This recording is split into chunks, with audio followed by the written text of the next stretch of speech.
दारुल उलूम देवबंद, तबलीग जमात, जमात उलेमा हिंद, उनकी सभी मस्जिद मदरसे बंद करवा देना चाहिए और उसके सभी मौलवियों को गिरफ्तार करके जेल में भेज देना चाहिए, वरना भारत का तालिबानीकरण आतंकवादी घटना से भारत बच नहीं पाएगा।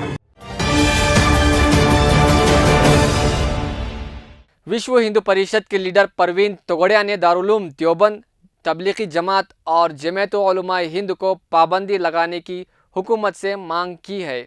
जिस तरह से आप वीडियो में देख चुके हैं, इन्होंने दारुल उलूम देवबंद, तबलीगी जमात और जमात उलेमा हिंद को सीधा तालिबान से जोड़ा है, यानी कि मुसलमानों की ऐसी तस्वीर बनाई जाए कि जिससे आम लोग भी खौफजदा हो जाए।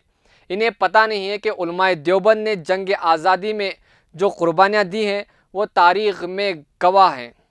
मौलाना हुसैन अहमद मदनी जो जमात उलेमा हिंद के बानी में से थे, इन्होंने जंग आज़ादी में रेशमी रुमाल तहरीक निकाली और अंग्रेज़ों ने इन्हें कई साल तक माल्टा की जेल में रखा और आखिरी दम तक अंग्रेज़ों के ख़िलाफ़ मौलाना साहब लड़ते रहे।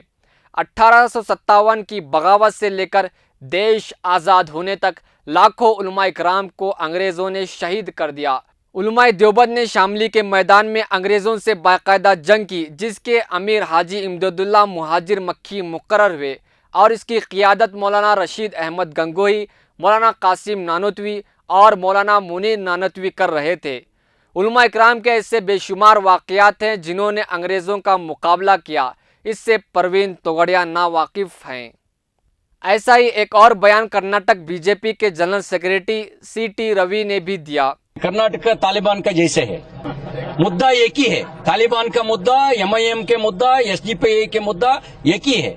ऐसे बयानात से साफ तौर पर दिखता है कि हिंदू मुस्लिम का वाज़े तौर पर खेल खेला जा रहा है, जिससे भारत में कट्टरवादियों का नज़रिया कायम रहे, क्योंकि कुछ महीने में कई रियासतों में इलेक्शन आने वाले हैं। ख़ास तौर पर यूपी का इलेक्शन बीजेपी के लिए बहुत ज़्यादा अहम साबित होगा।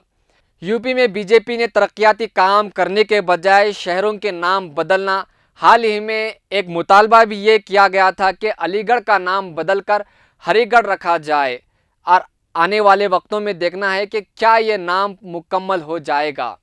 ऐसे ही फ़िरक़ापरस्त अनासिर को बढ़ावा देना वगैरह यूपी में आम बात है। अब देखना है कि आने वाले कुछ महीने में यूपी के इलेक्शन में कौन जीतता है और कौन हारता है। मज़ीद ख़बरों और तबसीरों के लिए देखते रहे मिल्ली डाइजेस्ट।